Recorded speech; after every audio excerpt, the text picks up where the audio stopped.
C'est sous le thème exécution des décisions des juridictions de l'ordre administratif que s'est tenue ce vendredi 30 octobre 2020 l'audience solennelle marquant la rentrée judiciaire du Conseil d'État en République démocratique du Congo dans la salle d'honneur du ministère des Affaires étrangères ici à Kinshasa. Une cérémonie représentée au plus haut sommet de l'État par les directeurs de cabinet du président de la République représentant le chef de l'État. Dans sa mercuriale, le procureur général de la République près le Conseil d'État, Octave Ntela-Zélé, est revenu sur les différents textes portant création, organisation et fonctionnement du Conseil d'État. À l'intervenant d'indiquer qu'à côté de la Cour constitutionnelle, il a été institué les juridictions de l'ordre judiciaire placées sous le contrôle de la Cour de cassation et les juridictions de l'ordre administratif coiffées par le Conseil d'État.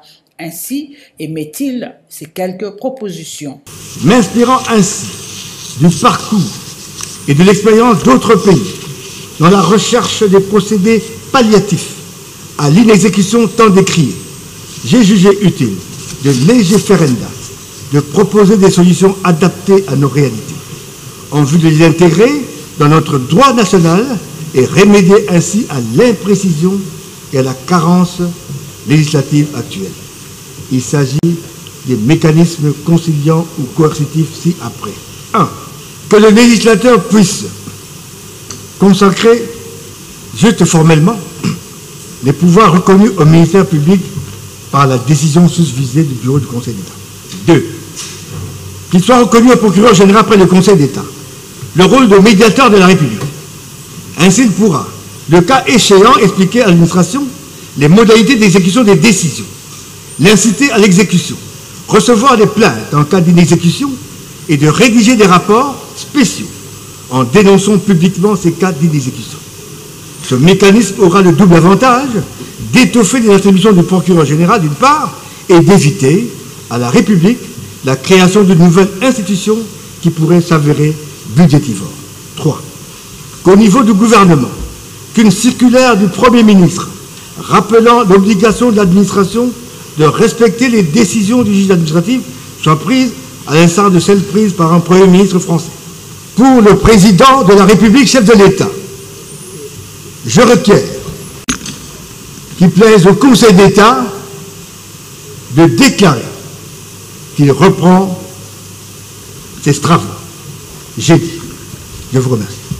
De son côté, le premier président a fait un distinguo entre la Cour constitutionnelle et les conseils d'État.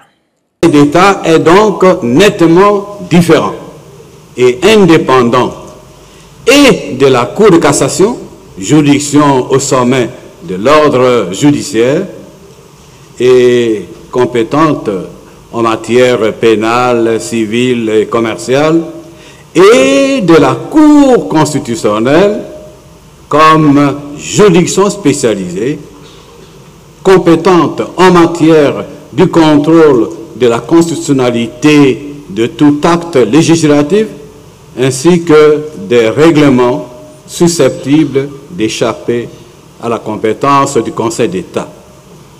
Pour tout dire, en réalité, la Cour constitutionnelle s'occupe des questions juridiques relevant surtout des compétences des institutions politiques de la République.